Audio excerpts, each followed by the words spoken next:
Competitive exams, అది కూడా government competitive exams prepare అవ్వడం అనేది నిజంగా ఎంత కాంప్లెక్స్ అయిపోతుందంటే కొంతమందికి యూ కాంట్ ఈవెన్ ఇమాజిన్. మనం ఇంట్లో నుంచి బయటకు వస్తాం, రైట్, వచ్చిన తర్వాత మ్యాక్సిమం ఇక్కడ ఎవరికి వాళ్ళు చదువుతూ ఉంటారు, ఒంటరి వాళ్ళన్న ఫీలింగ్ వస్తుంది, ఎవరితోనన్నా మాట్లాడాలనిపిస్తుంది, either might be friend or mother or father or whomsoever it may be, right. ఎవరితోన్నా మీరు మింగిల్ అవ్వండి, కానీ ఆ ఎమోషన్కి రెండు ఉంటాయి, ఒకటి పాజిటివ్ ఎమోషన్, రెండోది నెగటివ్ ఎమోషన్ కూడా.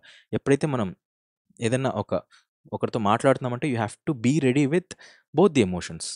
వాళ్ళు ఇబ్బంది పెట్టచ్చు, వాళ్ళు హ్యాపీ పెట్టచ్చు, బట్ ఈ రెండిటి వల్ల మీ యొక్క ప్రిపరేషన్ అనేది వాట్ ఇస్ అఫెక్ట్ అవ్వకుండా చూసుకుంటే చాలు. ఎందుకంటే రేపు పొద్దున మిమ్మల్ని హ్యాపీగా పెట్టిన వాళ్ళు కానీ బాధ పెట్టిన వాళ్ళు కానీ ఉంటారో లేదో తెలీదు. బిలీవ్ మీ, ఈ సమాజంలో ఎట్లుంది అయిపోయిందంటే నాకేంటి, నేనేంటి, నాకు ఎప్పుడేమైనా అవసరం, అవతలతో మాట్లాడాలన్నా కూడా నాకేం అవసరం అనే రేంజ్కి వచ్చేసారు జనాలు చాలామంది. అలా ఉన్నప్పుడు నాకు తెలిసి మనం కొద్దిగా విజిలెంట్గా ఉండి, మనం కొద్దిగా వాట్ ఇస్ కేర్ఫుల్గా ఉండేసి, ఈ ఎమోషన్స్ ఏవైతే ఉన్నాయో అవి మీ యొక్క వాట్ ఇస్ మెంటల్ స్టెబిలిటీకి యాడ్ అయ్యేలా చూసుకోండి. ఒకవేళ నెగిటివ్ అవుతుందా అంటే దాన్ని పక్కన పెట్టేకి చూడండి. ఇక్కడ హియర్ మీరు అనొచ్చు, సార్ నాకు నిజంగా ఇబ్బంది ఉంది, నాకు బాధగా ఉంది, ఆ మెంటల్, నేను అసలు ఏం చదువుకున్నా అవే గుర్తొస్తున్నాయి, ఇది అవి చెప్పొచ్చు. ఐ కెన్ అగ్రీ, నాకు నాకు మీరు చెప్పేది అర్థమవుతుంది, ఖచ్చితంగా అర్థమవుతుంది.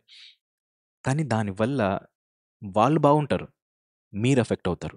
నా ఉద్దేశ్యం, మిమ్మల్ని బాధ పెట్టినోళ్ళు అయితే మీ తప్పు ఉండిండొచ్చు, లేదా వాళ్ళ తప్పు ఉండిండొచ్చు, వీ నెవర్ నో, తెలియక కూడా జరిగిండొచ్చు. కానీ ఇది అయిపోయింది. రేపొద్దున జరిగేదానికి అఫెక్ట్ చేస్తున్నారు అని అంటే ఇట్ ఈస్ మీరే బాధ్యులు. మీరు బాధ్యులై మీరు వాట్ ఇస్ దిస్, ఆ సంవత్సరం అంతా లేకపోతే ఆ లైఫ్ అంతా బాధపడడం నాకు నచ్చదు.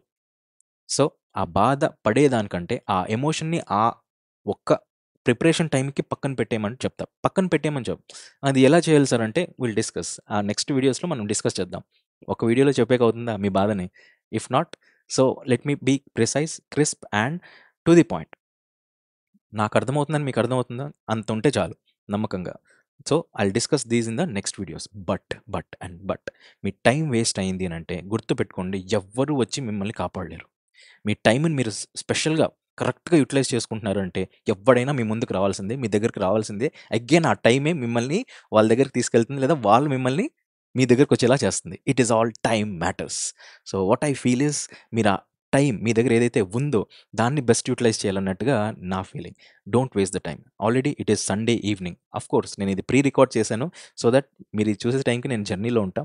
బట్ ఎస్, కానీ నా ఫీలింగ్ ఏంటంటే మీరు సండే వెళ్ళిపోయింది అనే విషయం మీరు గుర్తుపెట్టుకుంటే చాలు, రైట్. నెక్స్ట్ రేపు మండే అగైన్ మీరు జాబ్ అయితే జాబ్ చేయాలి, ఇంకా మీ బాధ్యతలు అన్నీ వచ్చేస్తాయి.